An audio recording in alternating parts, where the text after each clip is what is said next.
There is comfort in repetitive movement. A yogi would say, I am practicing yoga. Perfection is never the goal. The process and what we learn about ourselves along the way is what matters. Stitching is like that. We carefully select our fabric, choose just the right floss, and we gather our tools, the scissors and needles. Then we take a seat in our favorite chair and begin to stitch. The needle goes into the fabric and comes back out.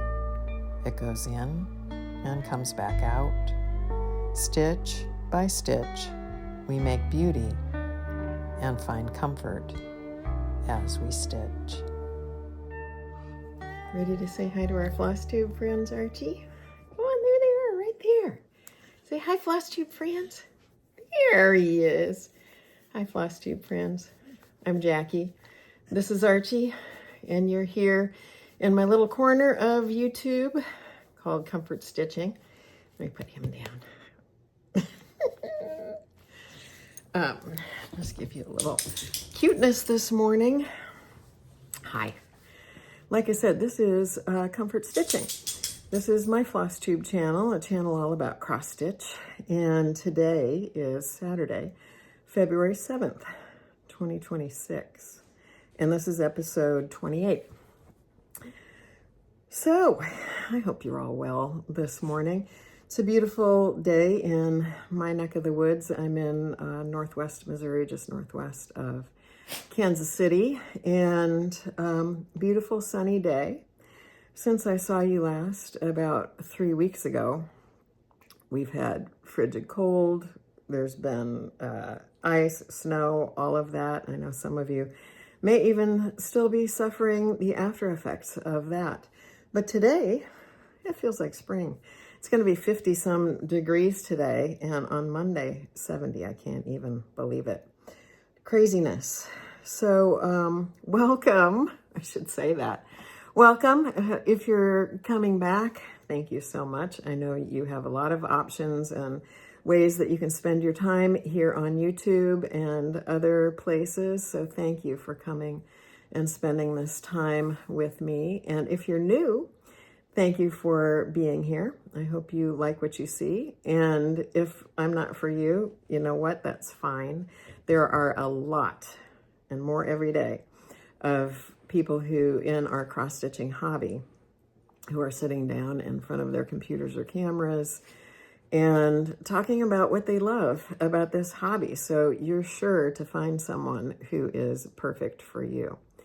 So I want to first say thank you, as I always do, but thank you so much for all of the comments and congratulations that you all gave me after the last episode when I had hit a milestone subscriber count. So you guys, thank you. And with that, yes, there will be a giveaway today, and I will do that a little bit later in the video. So there is that. And I wanted to have notes like I always do, but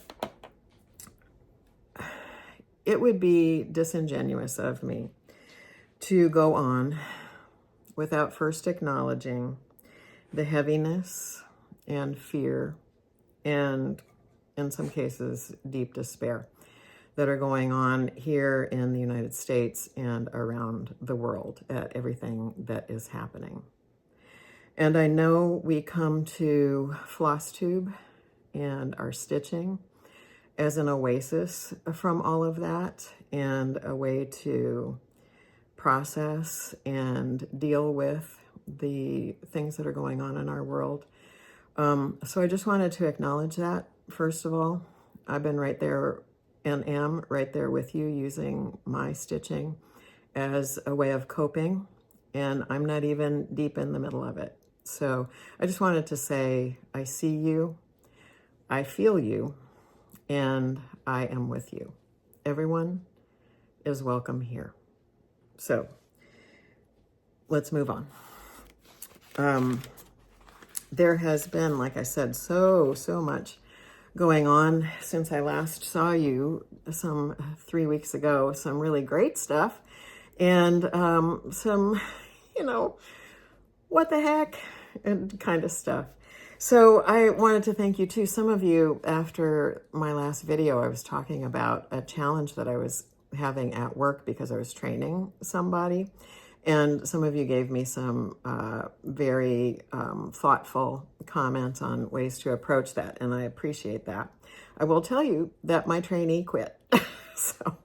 And you know what? I think that truly was the best outcome, because some people just are not cut out for certain positions, certain jobs. And it was apparent to me from the moment I met this young lady that I was helping that she was not in the right role for her. It just took some time for her to come to that same realization. So while she was with me, of course, I did the best I could to train her to do the job of being a bank teller, which is what I do. But I always take time to reflect in any situation that I'm in. And one that was as challenging as this one was for me, take some time to reflect and hopefully learn something from the experience, and that I have. And so anyway, I just wanted to thank you guys, the ones of you who were thinking of me and giving me encouragement with that situation. So anyway, that has come to a conclusion. Let's see, right after we saw each other was Martin Luther King Day, and I had the day off work, bank, because I work at a bank. And my friend Rae Niles, who has Red Barn samplers, came up from her home down near Wichita, Kansas.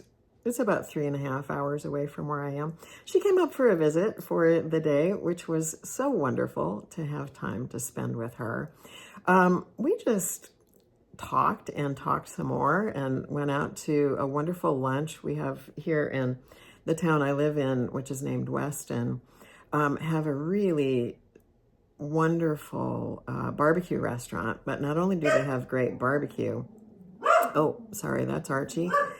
If you haven't met him before today, he is my security manager, and he takes his job seriously. There's probably somebody out on the street.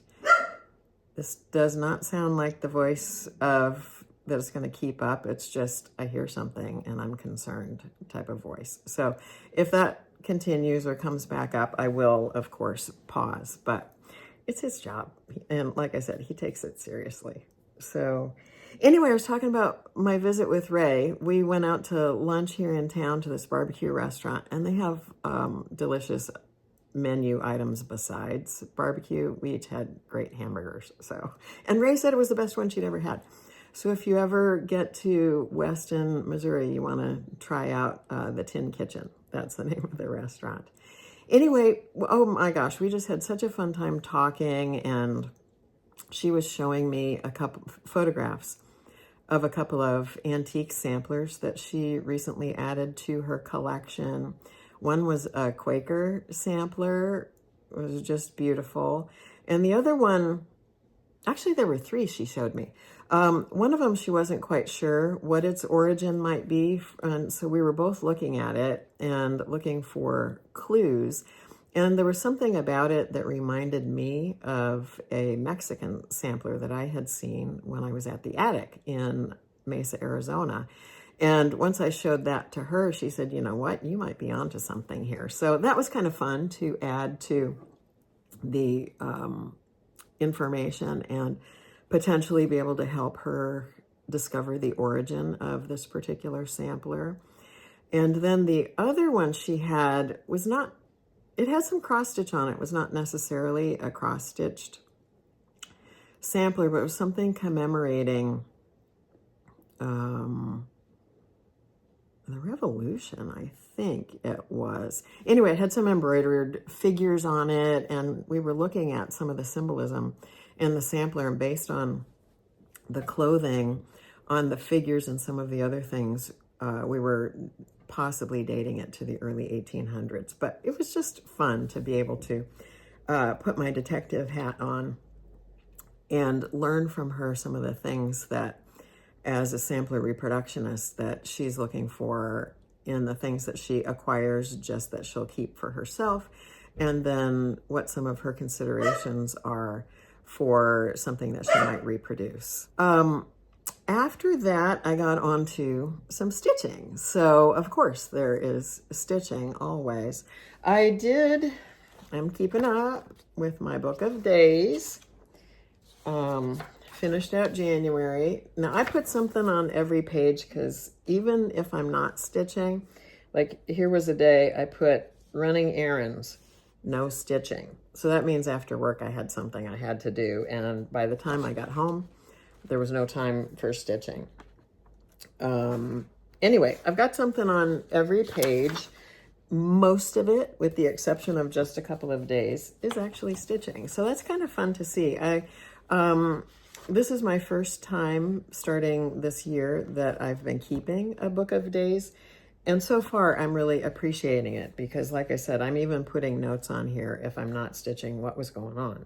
So it's helping me to really have good, I won't say record keeping, but just notes on what it is that I've been doing. And I've got February going. I've got a couple of stickers in here. So anyway, I'm liking it. So thank you to those of you who were so informative and encouraging for me and helping me decide about starting this. So far, I believe it will be a success for me. I've got a finish to show you today. And because I finished something, I started something too. And then I have a couple of projects that got some significant time. So let's just talk about that. Let's first talk about the finish, because this was something I worked on like the day after I filmed last time, and then Rae was here, and I finished it that evening after she left. And this was a project I was keeping in a penny and tunny bag. This is a Hands Across the Sea sampler. Sorry, I got some cellophane crinkling here. This was a Hands Across the Sea sampler called A.W.E. A lot of people have finishes on this one already. A lot of people got on the bandwagon of starting this one as a blessing sampler in January. And I was stitching this one with my friend Renee, who is Prairie Stitcher 515, both on Instagram and here on FlossTube. By the way, Renee had her first full FlossTube episode. If you haven't seen it yet, I hope you will, because it's worth seeing. Anyway, that is A.W.E. And here is my finish. I am very pleased with how this turned out. This was stitched with just one color of DMC floss. Got a pink theme going on today. It is DMC number 3350, if you're interested. And I stitched this on a 46 count fabric called A.W.E. by number 12 Stitch Co. Get that up close so you can see those tiny stitches. I do have some decent light here today. I don't have any auxiliary light on. Oop, let me move that one. Sorry, I do stitch or talk to you from my stitching chair, and I had one of my lamps was kind of in the way and creating a shadow. So let's do that again. There we go. So 46 count, and it came out to be, what is it? I've got a hand span of at least 6 inches. So that is about, I would say 4 by 6 on 46 count. Not a big sampler, easily doable.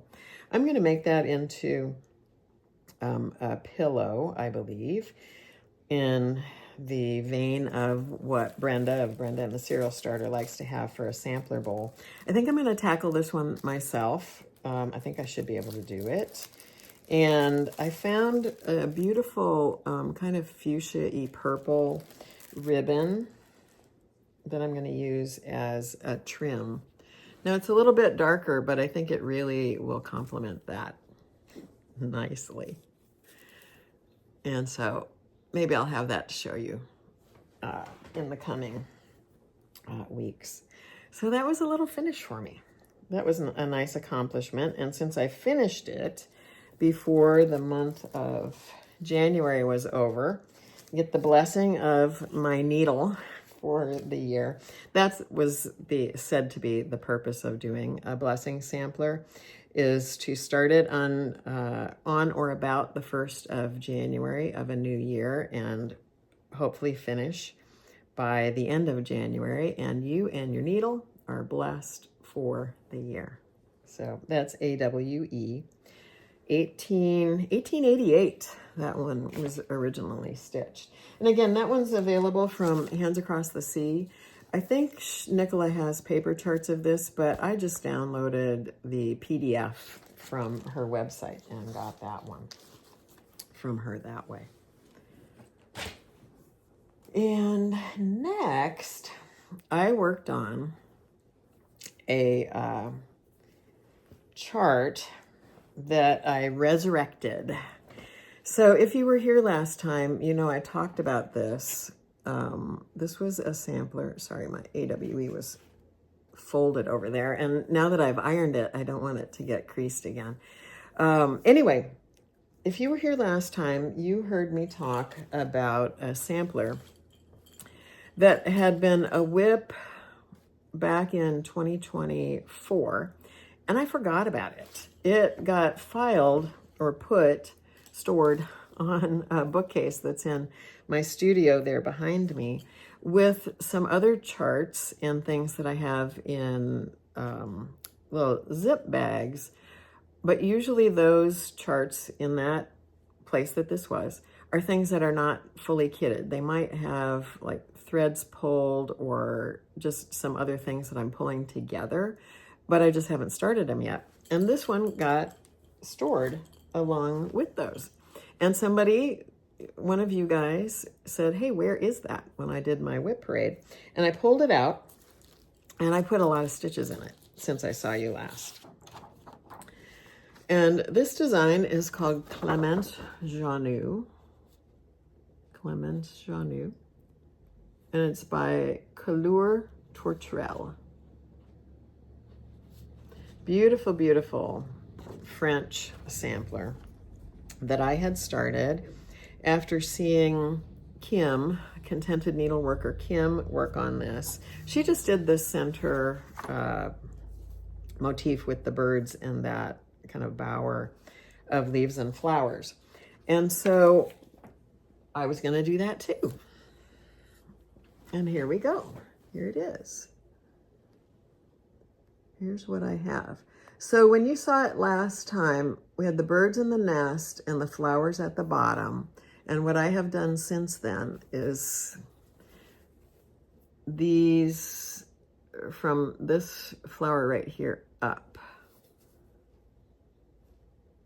So that was several days of work after work. I get sometimes if I'm staying up late, maybe 2.5 to 3 hours of stitching in. And because of the amount of color changes in that kind of thing, that takes a while. So I got that done. And I was going to follow in the vein of Kim and just do the birds here. But I was on Instagram, as we do, looking at different things. And I thought, I'm going to look up on Instagram and see if I can find other people's finishes of this Clémence Jauneau and just see what they've done with them. Sometimes I just like to get inspiration like that and just see, maybe what fabric other people chose or if they did anything different with it, how they framed it, just what they did. And I was really inspired by someone I saw on Instagram, a woman from France whose name I do not remember. She made hers into a pillow. And, oh, wait, let me pop that up here first so you can see it. Isn't that cool?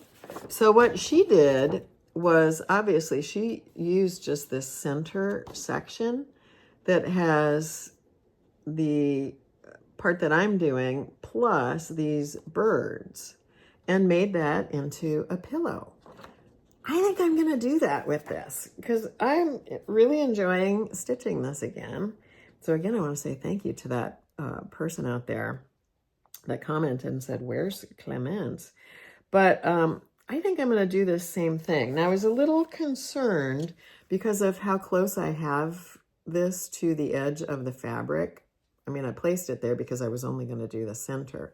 But I counted it out, and I do have enough room here with a little bit of margin to be able to add these birds and these. And rather than put some words in like that person on Instagram did, I'm going to go ahead and add the dog and the mallard duck in there because I like them.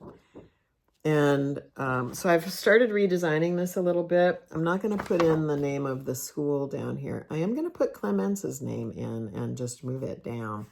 And I'll do something in the top there. But so this is going to be, it's going to take a little while. So you're going to see this one evolve more now. Rather than be almost done with it like I originally planned, I've got some more to do. So I am stitching this on 40 count linen, 1 floss thread over 2 linen threads. These are DMC flosses. I do have, here they are. I do have a couple of color and cotton flosses in here for one of the lighter greens and a bluey green, but most of them are the called for colors. And my fabric is, the color is eggshell, and it's by Fiber on a Whim. And why I chose this one is because it definitely, I mean, it's a neutral, it's a brown, but it definitely has a good bit of green modeling in it.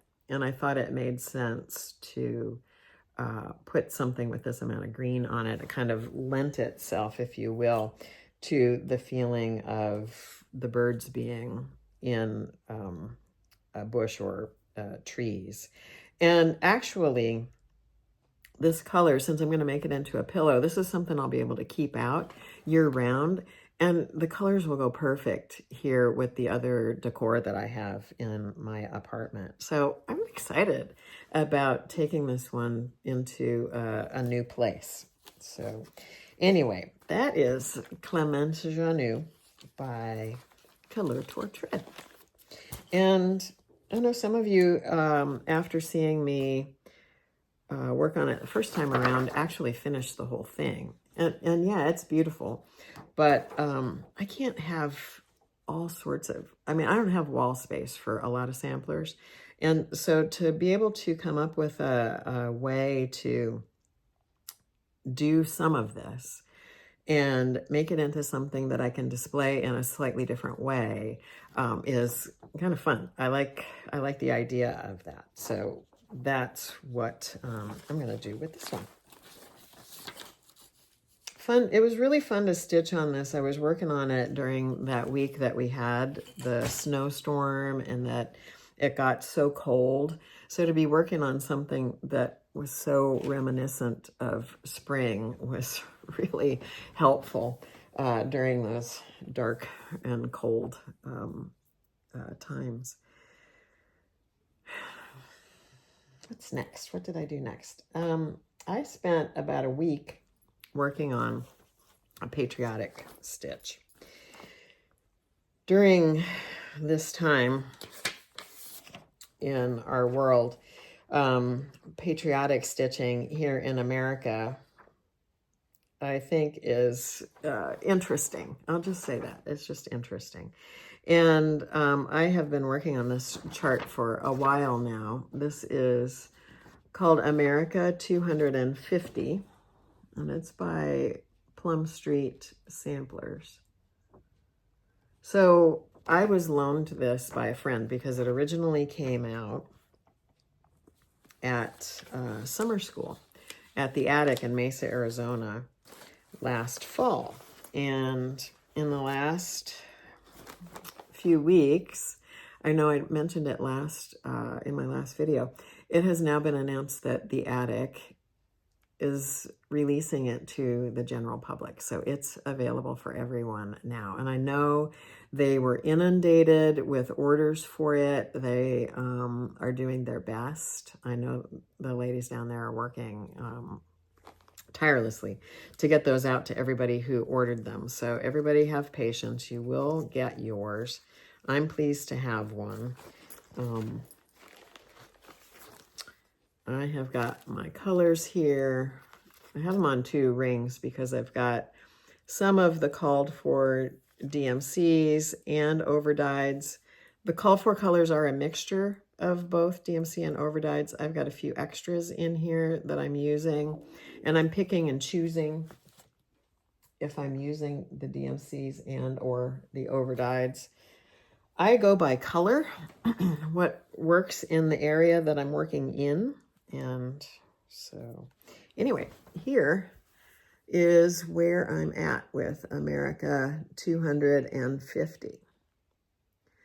What I have done since I saw you last is primarily here.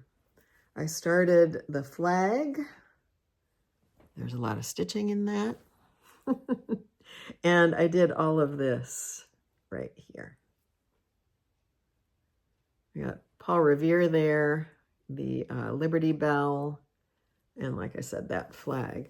That flag has, in the red stripes, there's 2 colors. In the white stripes, there's 2 colors. In the blue field for the stars, there's 2 different blues there, plus obviously the white stars. But switching back and forth, time consuming, but the result is certainly worth it. Now I want to call your attention to this area right here.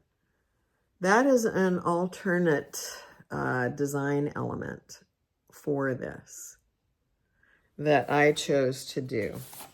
So in the chart right there is a stamp, and that is in reference to something called the Stamp Act, which was one of the first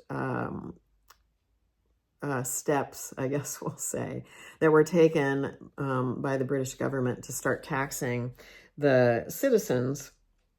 And they're putting stamps on things, you had to pay for it.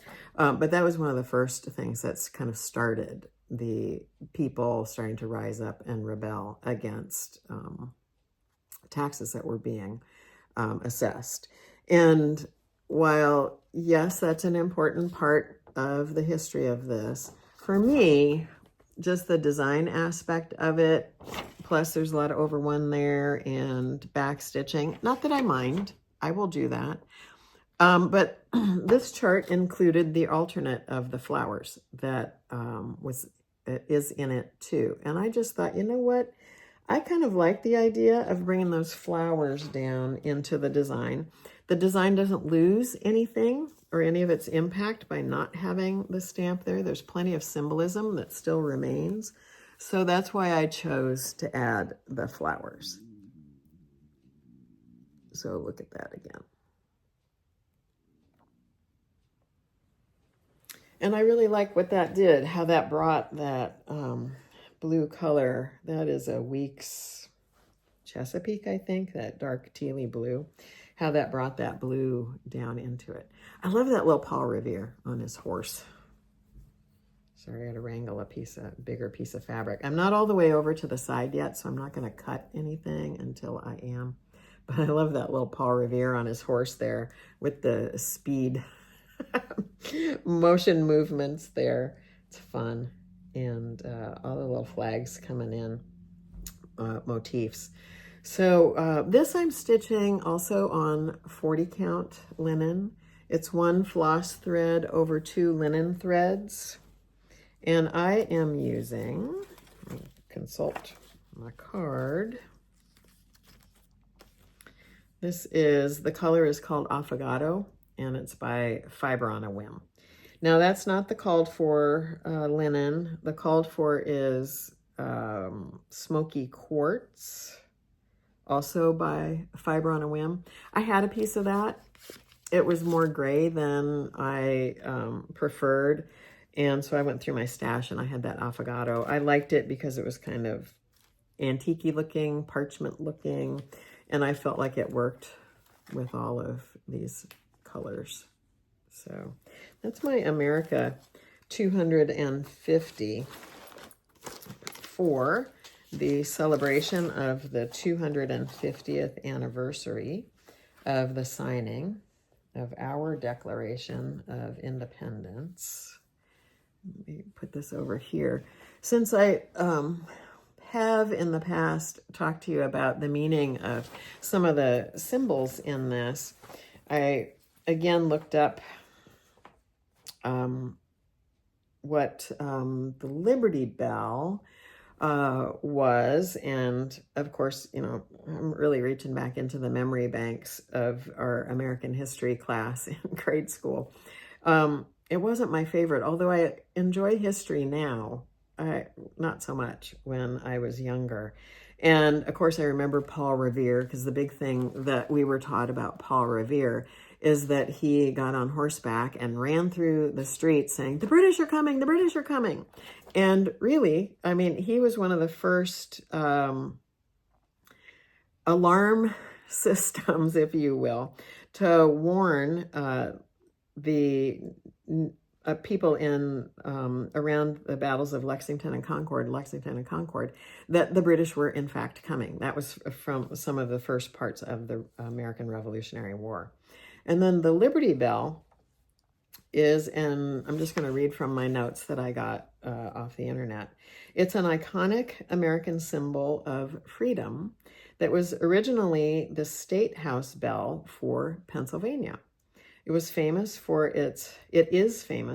its large crack that silenced it in 1846, though it likely cracked earlier from repeated use, or that the metal it was created from was very brittle.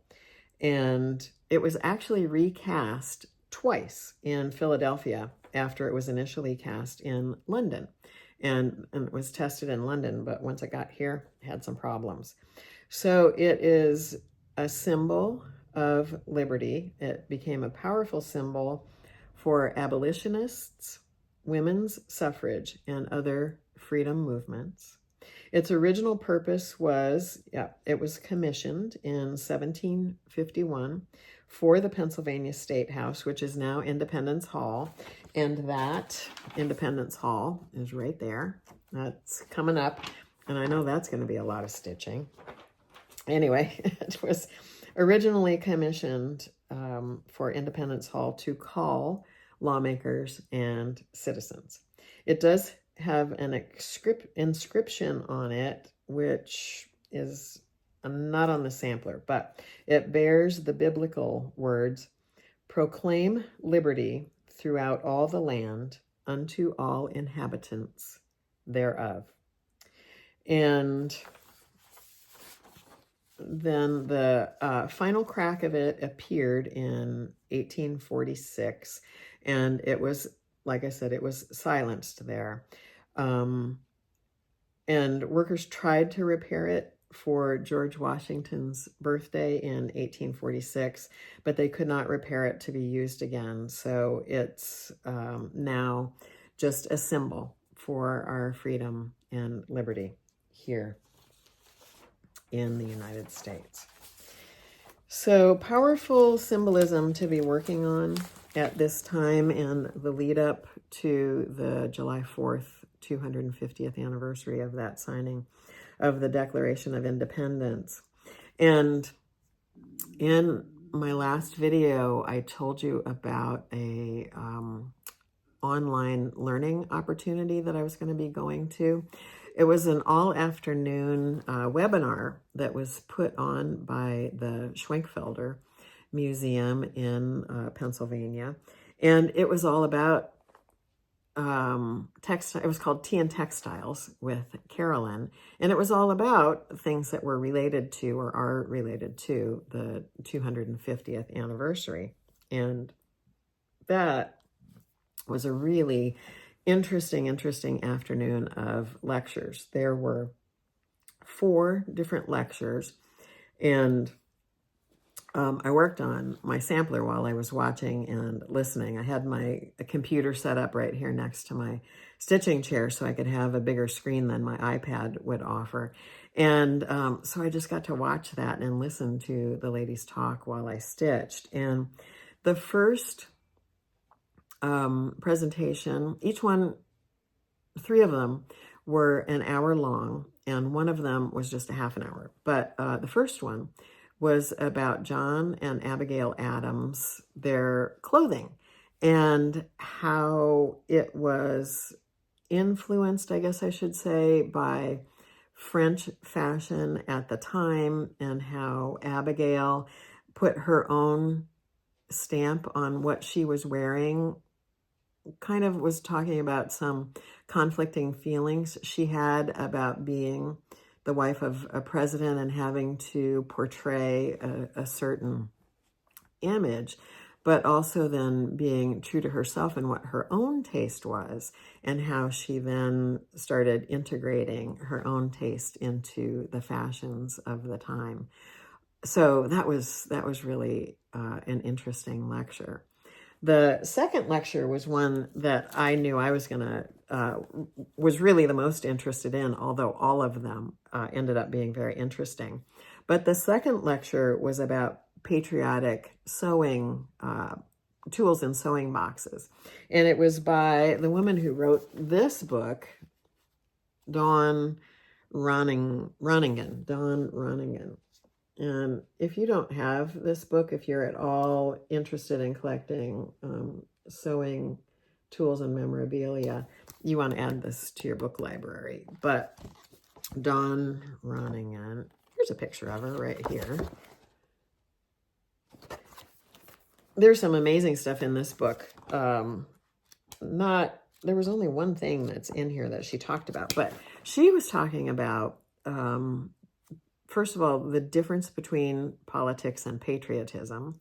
There is difference, although I think in some aspects, here in the States anyway, I don't know if it's the same in other countries, certain political parties have kind of co-opted the word patriotism to be more about who they are than someone else. But she was really making the distinction about patriotism, and then how the symbolism of the American flags and some of the presidents and so forth were used in advertising, and especially advertising in our sewing tools.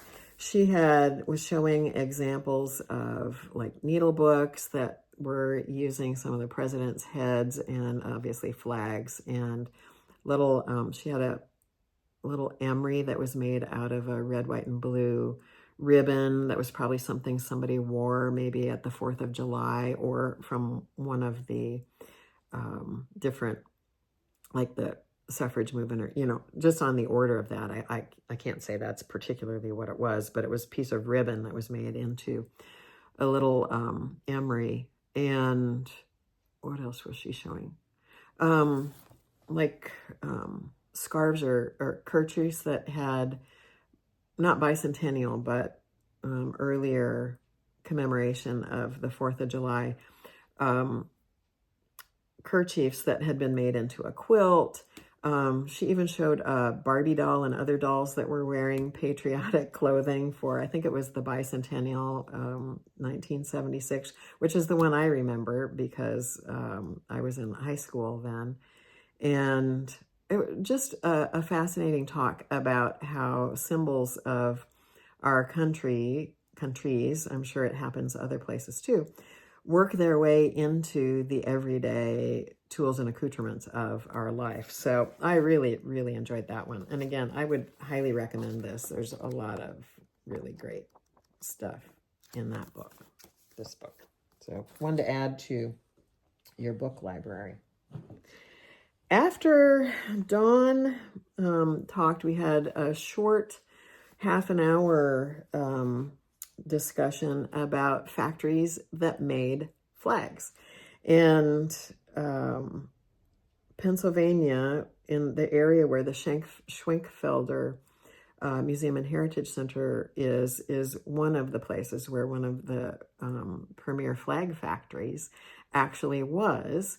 And then she was also talking about a couple of factories in New York City that still exist to this day that have been making flags for all of this time. So it was really fascinating, actually, to hear about how flags are made and what goes into that, and how it's an industry that, like many textile industries, that just continues and has heritage back to some of the earliest parts of our country's history. And then lastly, there was a talk all about Betsy Ross and kind of the legend of Betsy Ross. And I, like most people, grew up learning that Betsy Ross made our first American flag, but I learned maybe she didn't. And this talk was put on by one of the foremost scholars on Betsy Ross, who's written a book about her. Unfortunately, I didn't jot her name down, so I'm going to try and put it here. Anyway, she just talked about Betsy Ross and what Betsy's history was, or Elizabeth, and how during her second marriage, she was married to a man whose family was in the upholstery business, so the textile business. And this was not an industry that many women were in, or maybe they were working in, but certainly wouldn't have been known for that. And that it was through her association with her husband's upholstery business that it was possible that she might have met George Washington, because her husband's business did some work for George Washington. The gal doing the talk was able to look through paper records and find a receipt for work that was done with Betsy's husband's company for George Washington. Anyway, that company was commissioned to make flags for some of the forts, for some of the ships that were being commissioned and used in the war. So it's possible that through that connection that Betsy worked on the first American flag as we know it, but it cannot be proven 100%. So anyway, just a fascinating talk about Betsy Ross, and just all of the talks were very, very interesting. So I hope some of you were able to attend those lectures as well. I know those of us who did attend on the day of got links so we could go back and watch again, or if you weren't able to attend the day of the presentation, you could go back and see them. I don't know if they'll ever be available if you didn't attend the day of, but it was really something that I'm glad that I did. It's not a time period, the 1700s, is not a time period that I generally read about. I tend more to be attracted to the 1800s up into the early 20th century. The early 1900s are kind of where I'm most attracted as far as like clothing, architecture, textiles, samplers, obviously. But I just really enjoyed the opportunity to learn more about our country's history and some of the earlier history of textiles in America. So anyway, it was well worth the investment of time to do. So anyway, I'm glad I did that. So after that, I think right after that, I finally decided, well, I better put my America 250 stitching down and work on something else. I had the itch for a new start. I mean, you know, why do we do it? I have plenty of things to stitch on, but sometimes you just got to have a new start too, right? Something new. And so I did that. Now I have shown you, I think when I did my WIP parade, I talked about wanting to start this particular sampler. And so first of all, I have a beautiful project bag that I think I showed it to you when I got it, but this is my first time using it. This is a bag that I got from Patchwork and Paw Print, the British bag maker. She does beautiful, beautiful quality bags, and she always has this wooden button up there.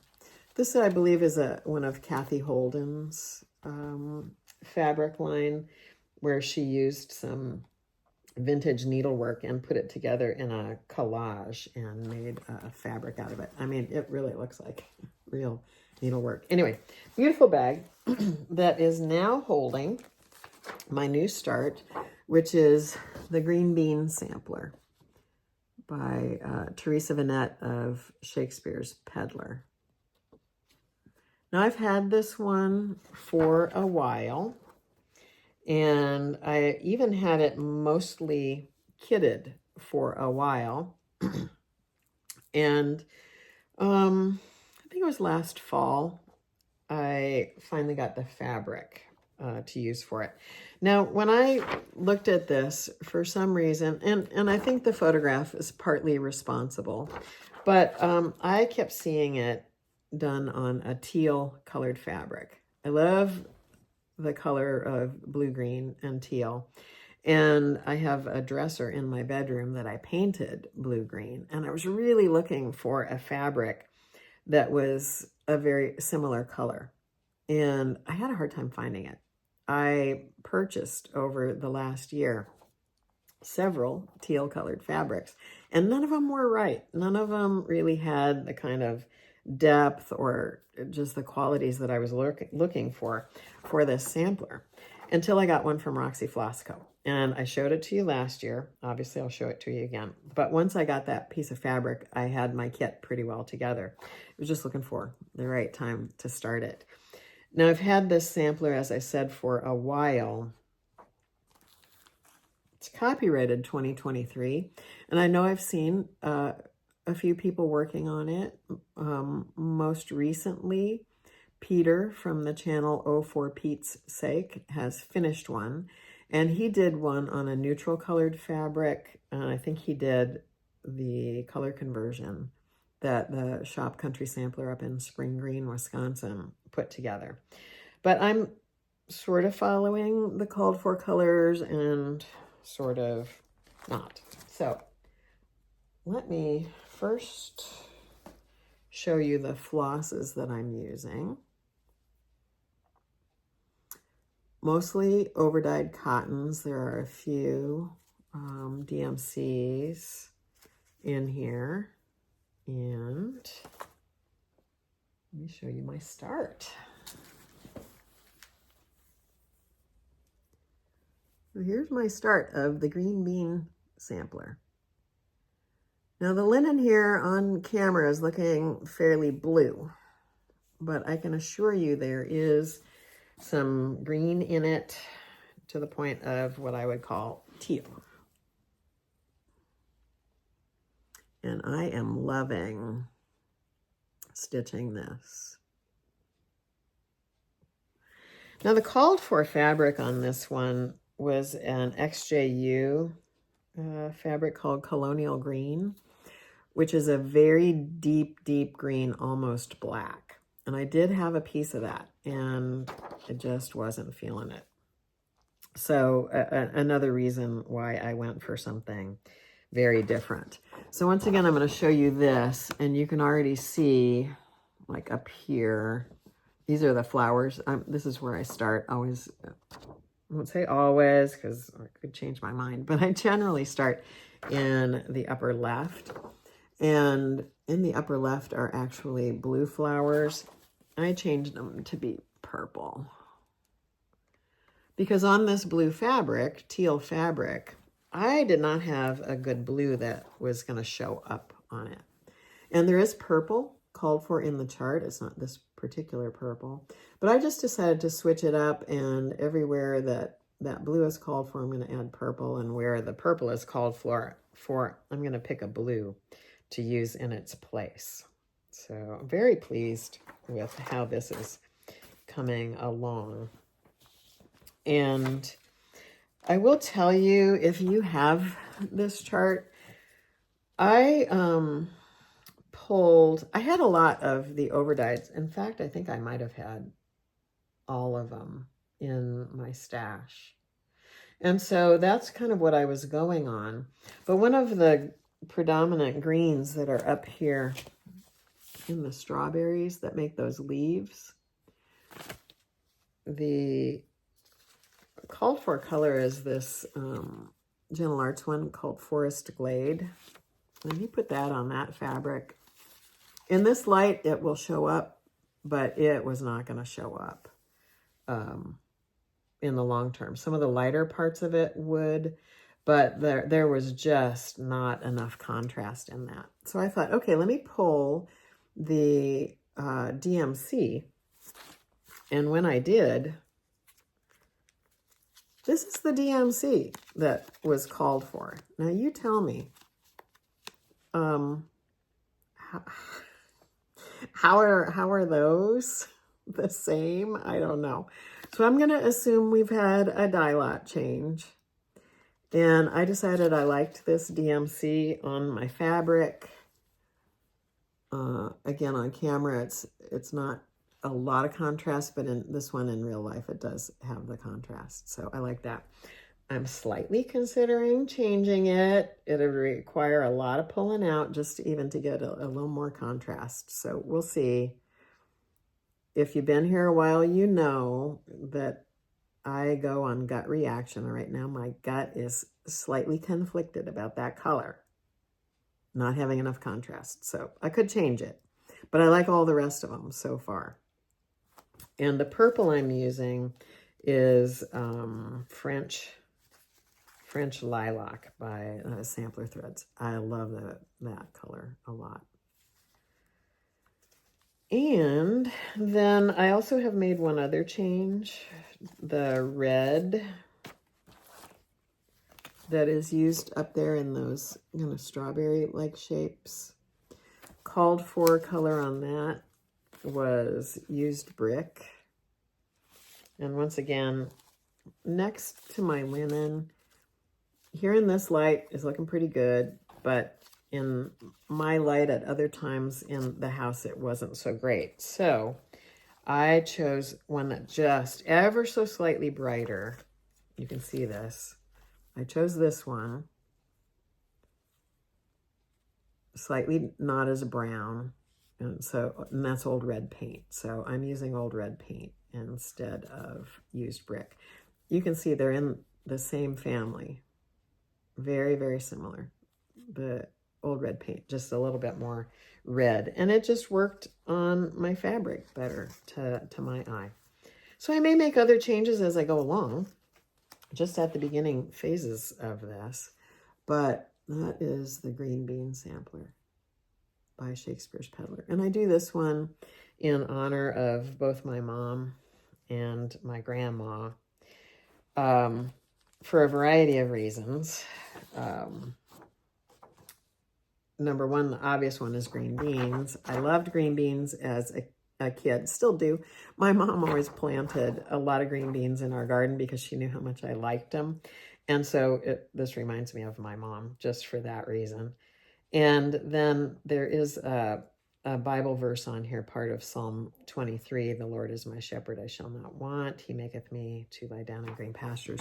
This was a favorite Bible verse of my grandmother's and my mom's, and my sisters and I actually read that to my mom not long before she passed away. So anyway, this sampler has some fond connections and will carry fond memories for me of stitching it. So anyway, that's my new start, the Green Bean Sampler. And you know what? While I was scrolling through the internet, in the interwebs, I happened on what I think might have been an antique sampler that might have been the inspiration that Teresa used for this. Now, there's no real notes in this saying that it's a reproduction of anything or something from a sampler that she owns. So when I saw this sampler online, there's a picture of it there, I thought, wow, that looks familiar. So I'm going to say that that might have been some inspiration for Teresa to do the green bean sampler. And yeah, I'm enjoying working on that one. I am not having a problem seeing the holes in that fabric. Today, as I'm looking at it with the amount of daylight that I've got streaming in my apartment, it doesn't look as dark as it is in real life. And that's kind of one of the interesting things about linen and floss, for that matter, is that it looks different in different light. And what looks good in my environment here with my brown walls and everything and the amount of light that I've got coming in from south-facing windows, what might look good here will look totally different and may not look so great in some other environments. So I'm just saying, you know, it's okay if when you're pulling called for colors or called for linen for a project, if it doesn't look great in your environment or if it's not something that is working for you, you know, I advocate for this all the time. Change it, make it your own. And that reminds me that I got to participate, since I saw you last, in a Zoom with Sarah of Sarah's Stitchy Spot. Now, if you're not watching Sarah's YouTube channel, you need to, because it's great. And Sarah is such an advocate and community builder, an advocate for FlossTube and stitching in general, but a community builder. She really, it's just inherent in who she is, in being supportive of other stitchers and other floss tubers. And I love Sarah. And anyway, she has a monthly small Zoom group that she does. And you have to comment on her videos and write the word Zoom in your comment. And she does random pick and chooses, I think, like a dozen people to participate. And I got to participate in the last Zoom call that she did. And what's fun about those is it's small group, so you get an opportunity to meet the other people.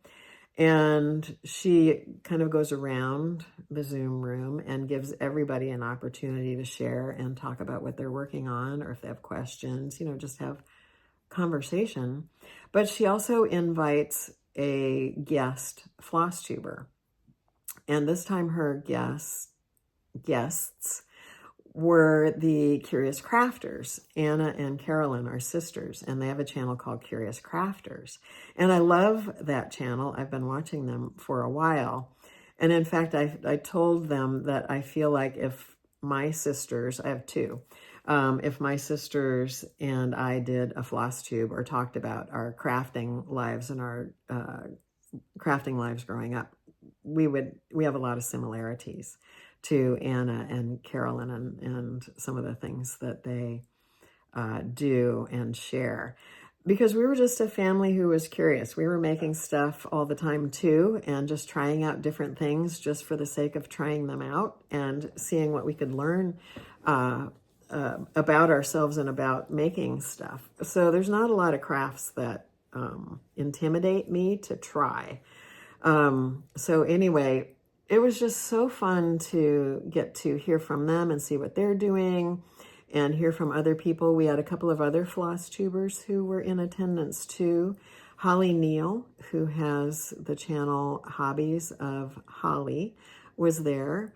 I love her channel, and I've met Holly just once at Sampler Symposium in 2024. She was there. So I had a brief opportunity to talk to her there.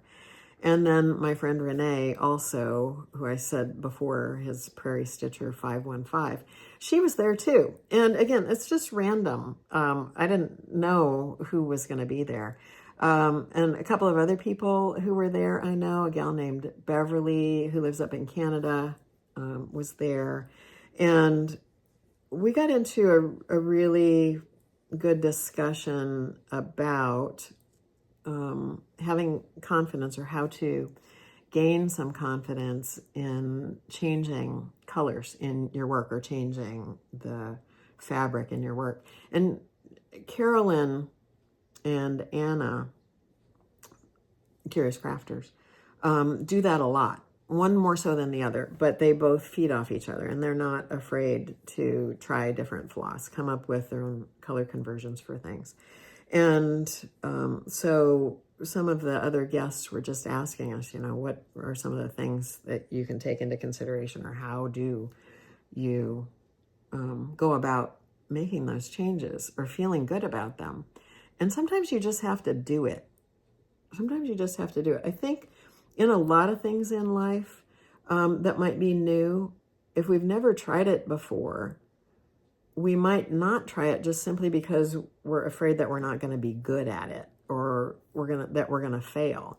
And sometimes you do have to fail or make mistakes in order to learn. And with our stitching, yeah, there's a financial investment in it and a time investment, but sometimes you just have to try stuff to see, because we have conversations with ourselves and we might talk ourselves out of something without even really knowing whether or not we could do it. But we talk ourselves out of it just simply because we're afraid of it. So a lot of what we were talking about in that Zoom was just, try it. Do a little corner of something. Pick a floss, pick a fabric, and just do a little corner of something. Spend a little bit of time putting some stitches in and just see if you like it or not. And it doesn't really matter if other people will like it. What matters is that you do, and that maybe you learned something, and that you experimented. It's just kind of fun. It's play. This should be fun. This hobby should be fun. It shouldn't be about how perfect our stitches are, or whether or not what we're doing is worthy of being framed or shown on FlossTube or given as a gift. It should be just because it's fun. And as I said before, our stitching is also an oasis, and can be a way of processing what's going on in our lives. And sometimes, just the act of trying something different, it takes our concentration, it takes our full attention. And my God, that's, we need that little escape and playtime, especially when things are hard. So this is just all to say, this is your pep talk. This is your encouragement to try something different. Choose a color that you like. Choose a linen that you like. And just, and a chart that you like. Maybe it's just a monochromatic something that you try.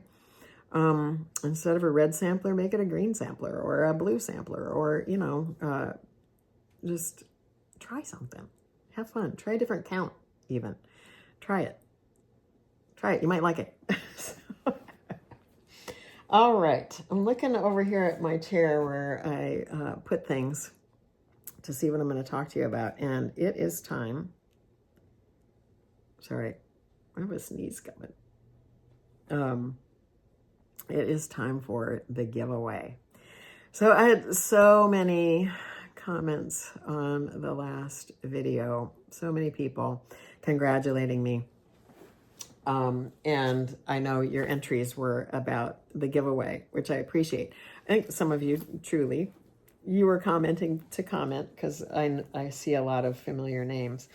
But I showed what I'm going to give away today, and I'm going to show it to you now, is a project bag made by Barrie of Stitchfolk. Beautiful project bag. And I made this zipper pull, which says Friends on it. I think when I showed that last time, I had it upside down, so I hope it's not upside down now, Friends. And then also what's coming to you is this little pin pillow that I made with Archie on it. And a few other things that I've got in here. A card with one of my favorite, I won't say motto, because a motto generally is short, but this is just a little something to ponder about life and what makes it worth living, as well as some floss drops. And so anyway, without further ado, oh, and I told you, because I want to preface this, I told you to use the word friend, and later on I said the word friends, so there was some confusion, but I'm going to tell you that when I put the word friend into the random comment picker, all comments that had friend or friends came up. I tested it first, so nobody was left out, whether you chose to use the word friend or friends. Everybody was included. So without further ado, the winner is Suzanne Gutwein. Suzanne, Gutwein. You're the winner. So Suzanne, congratulations. Thank you for your comments. Thank you everybody for your comments and for supporting my channel. Some of you from the very beginning, thank you. And Suzanne, if you will please write to me. My email address is in the description box below this video. Write to me. Let me know your mailing address, and I will be happy to get all of this loot into the mail for you. So thank you, everybody. And again, I want to thank Barrie at Stitchfolk for the gift of this beautiful bag. Her bags, as we all know, are gorgeous and a wonderful addition to anyone's project bag collection. So now we are getting down to the haul and happy mail section of the video. I got some really nice happy mail that I want to call out first before I go into haul. Firstly, this made me chuckle. I just talked about Sarah. I got a Christmas card from Sarah. It came yesterday. And that would be because it did not have postage on it. So I don't know if it fell off, but somehow this was mailed back in December. It finally made its way to me. So thank you, Sarah, for thinking of me. It finally made its way to me somehow, some way, in a couple of days ago. I might have been 2 days ago, not yesterday. But anyway, thank you, Sarah. I had somebody reach out to me saying they wanted to mail me something. A gal named Lori. Beautiful card Lori sent. And she sent me a chart. This one, Jenny Bean and Friends. It's a Shakespeare's Peddler also. This is not one I'd seen before. But she said the sentiment on it reminded her of me. Tell me, ye knowing and discerning few, where I might find a friend, both firm and true. Now, I may stitch this, but Lori told me that if it was something that I chose not to stitch, that I could give it away at some point. So we'll see. But anyway, thank you, Lori. That was very thoughtful of you to send that to me. I appreciate that. Thank you.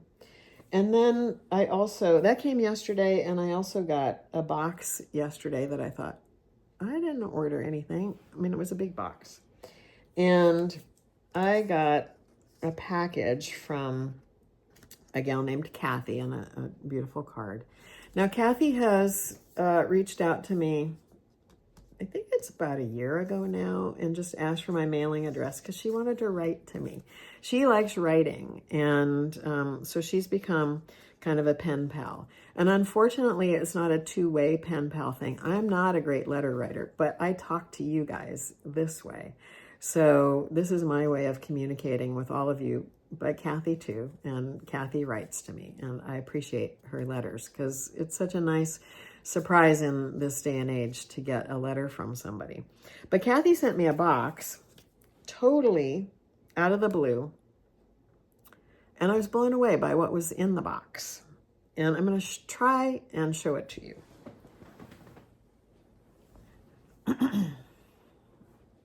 It's a hooked rug that Kathy made. Now I can't hold it up, it's big.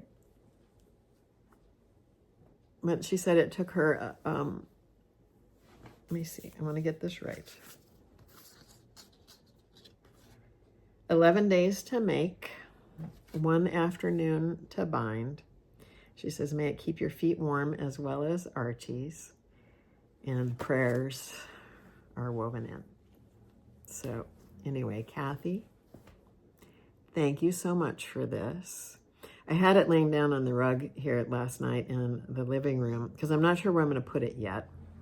And Kathy chose really great colors for my apartment. She's observant. And Archie immediately laid down on it. So it might actually go in the bedroom.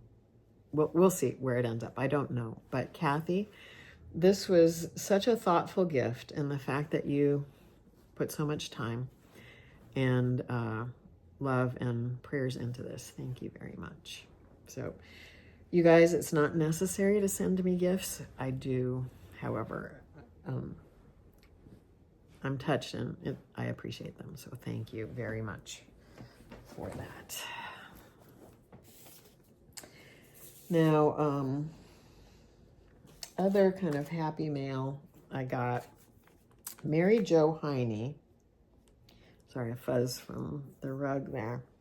Jo Hiney reached out to me and asked me if I would like one of her new ribbon designs, or one of her new designs. Now, you may remember me talking about Jo Hiney. She is does beautiful hand-dyed ribbons and does ribbon embroidery and velvets, hand-dyed velvets, and she makes the kind of now famous velvet strawberries. I did not make mine, but I've shown them to you before. And with me and Audrey from Stitch Bead talking about Mary Jo's work, Mary Jo has gotten busier. So thank you guys for keeping Mary Jo working. But Mary Jo reached out to me and said, I have a couple of new things for the season, and I wondered if you would like one. And she wanted to send me something. So I got this ribbon work kit from her. So it's just this embroidered heart and all of the materials inside to be able to make this.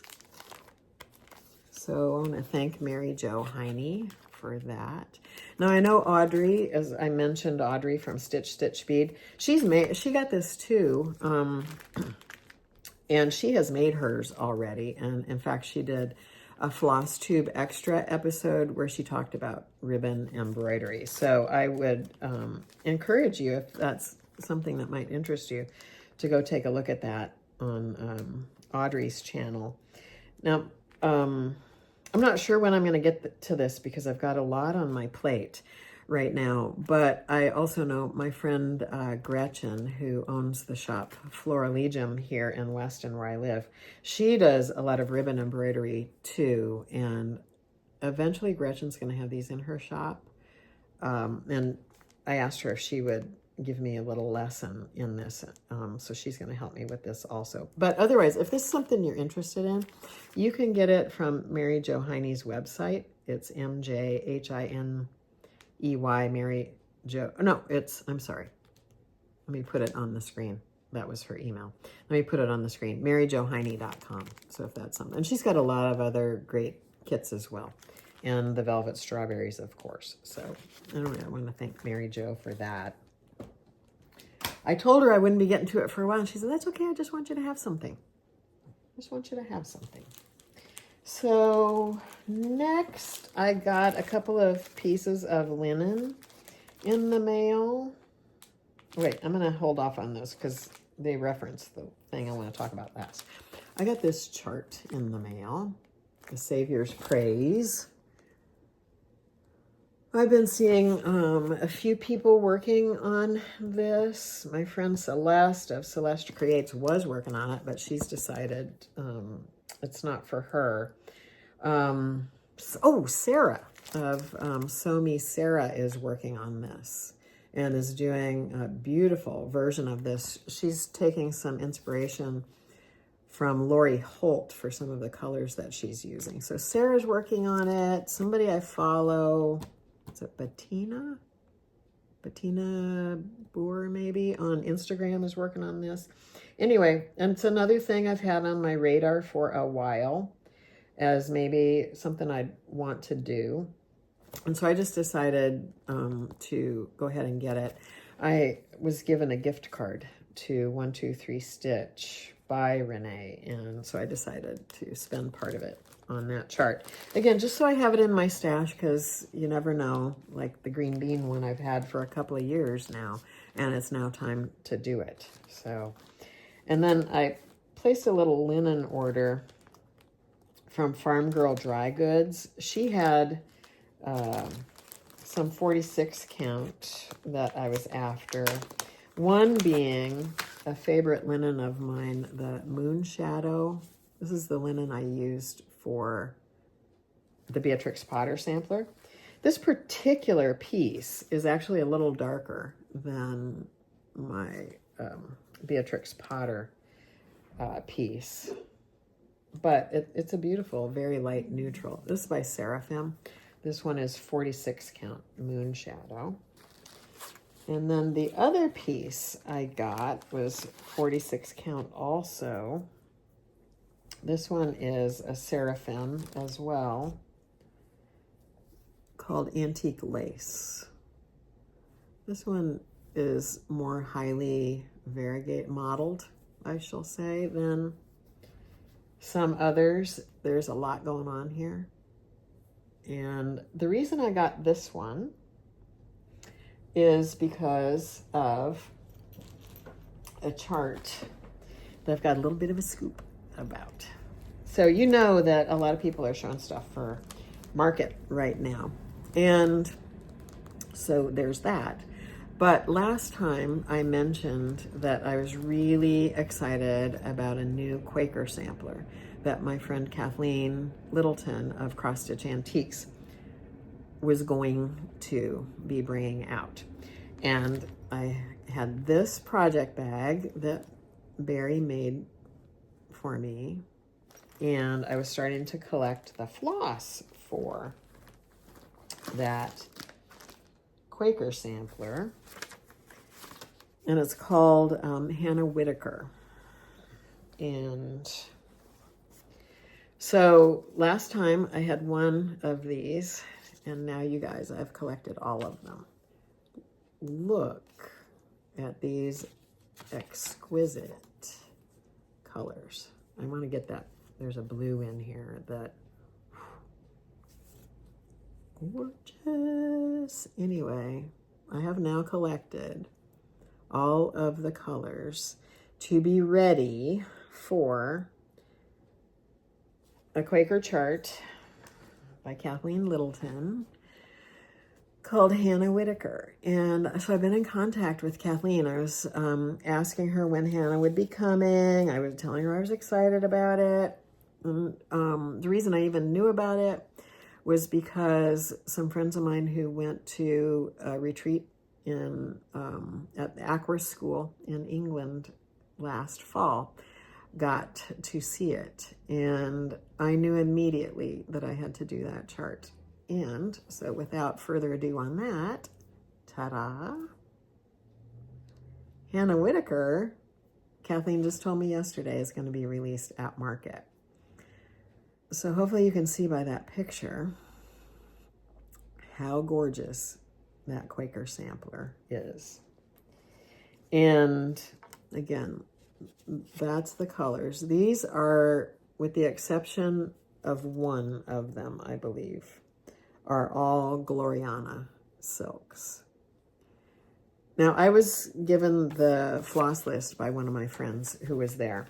They couldn't share the pattern because they got it as a PDF, and they couldn't share the pattern, but I got the floss list, and it has been charted in DMC, Gloriana.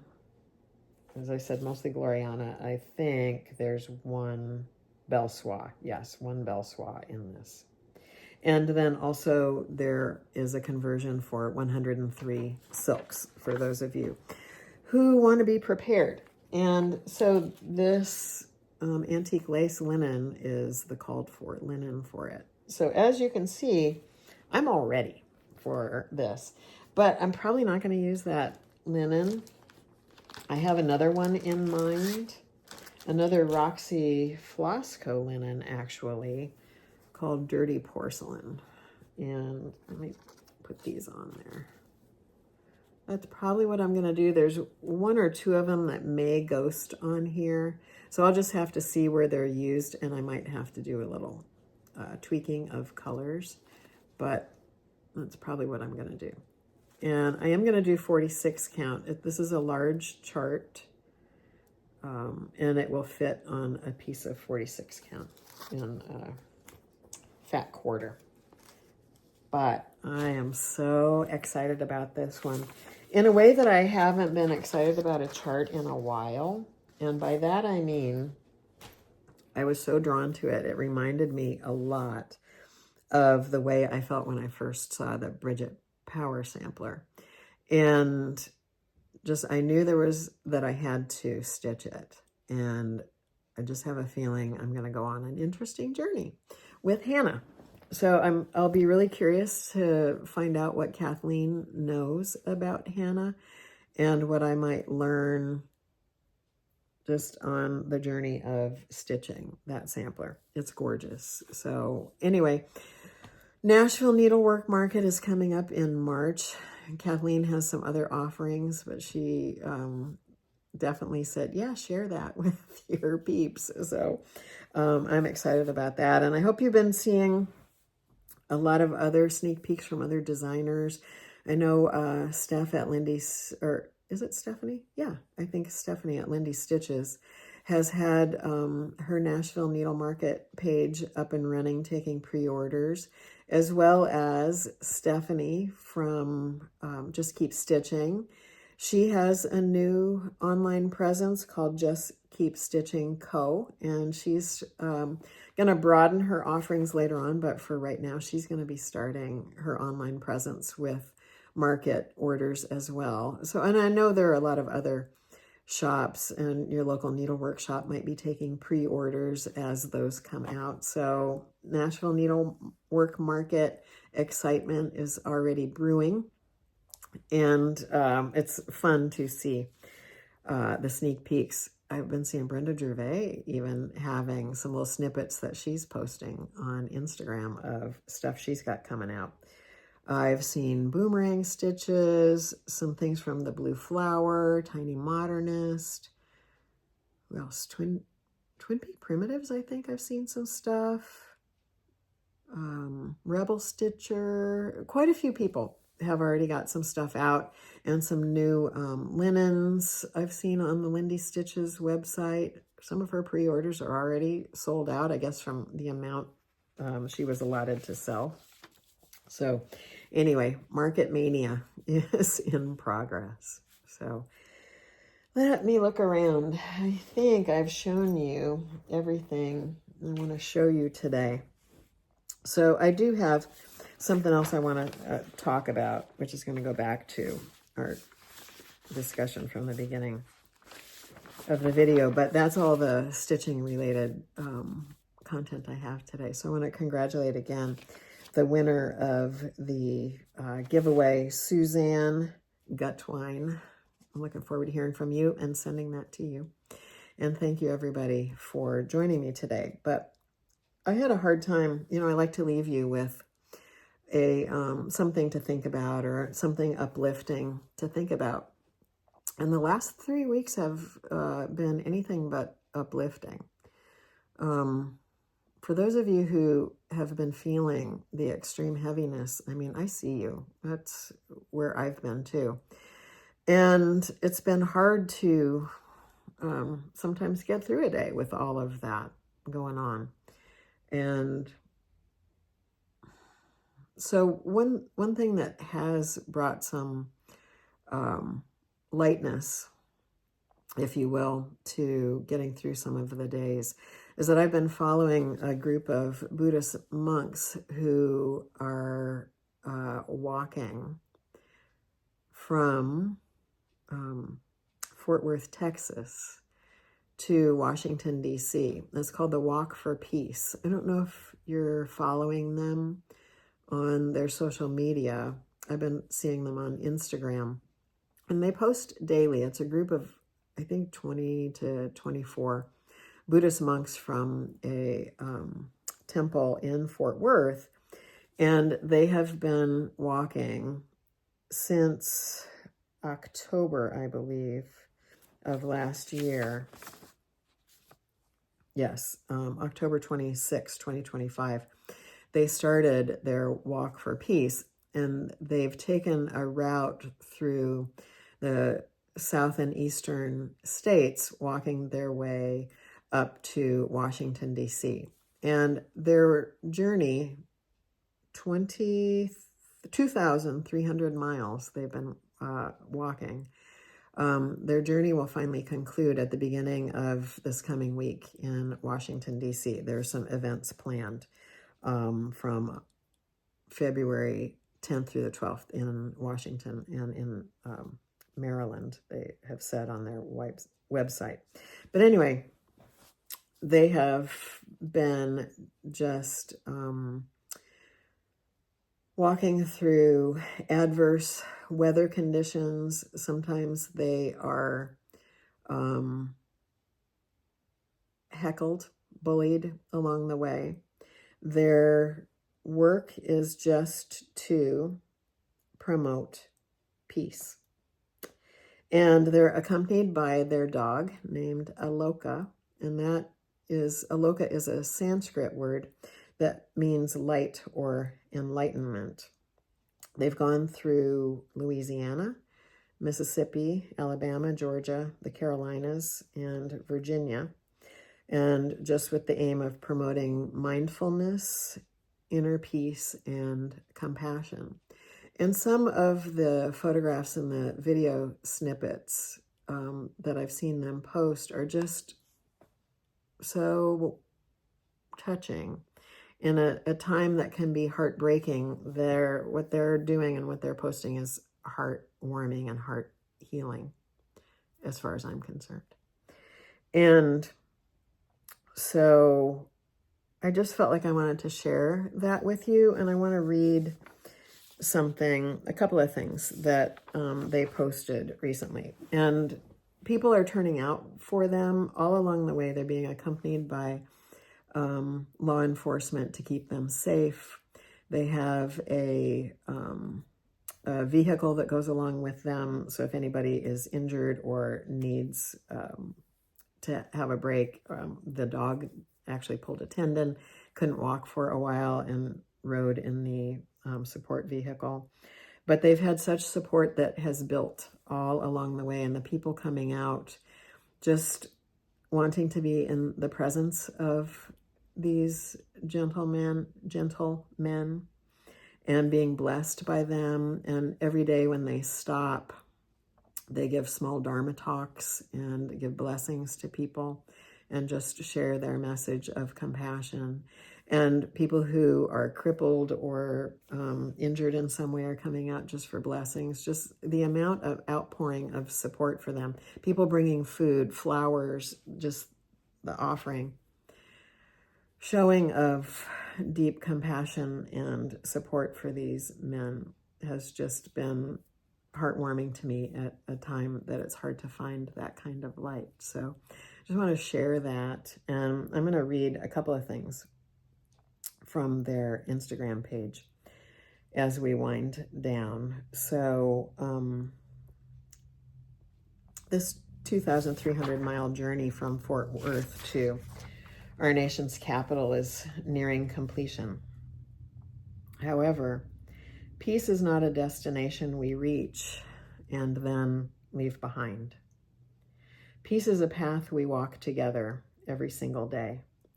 In every choice made, every kind word spoken, and every compassionate action taken. The miles may end, but the journey for peace continues. The road may conclude, but the spirit of peace nurtured together will keep growing, blooming, and spreading through each and every one of us. Everyone has walked with us in spirit. Everyone has welcomed us with open hearts and shown us that peace is alive and possible. Now, together, we will continue this walk, not just for a season, but for a lifetime. And they say with deep gratitude and endless hope, we walk forward together. And I wish that for all of us, right now especially, but I wish that for all of us, that we continue walking forward together. We'll get through tough times. We always do. And in times of deep crisis, I've been through a couple in my life. I know that on the other side is something new and brighter and better. And that's what I keep hold of. We will come through the time we're in to something new and brighter and better. So with that, I'm going to leave you with these monks' version of the metta prayer that I often conclude these videos with. So this one's a little longer, but it's a lot more inclusive. So take a deep breath. Settle yourself. And this is their prayer for universal peace. May our parents be well, happy, and peaceful. May our relatives be well, happy, and peaceful. May our friends be well, happy, and peaceful. May all indifferent persons be well, happy, and peaceful. May any unfriendly persons be well, happy, and peaceful. May all beings in this area be well, happy, and peaceful. May all beings in our city or town be well, happy, and peaceful. May all beings in our state be well, happy, and peaceful. May all beings in our country be well, happy, and peaceful. May all beings in the universe be well, happy, and peaceful. May the suffering ones be suffering free. May the fearful be free from fear.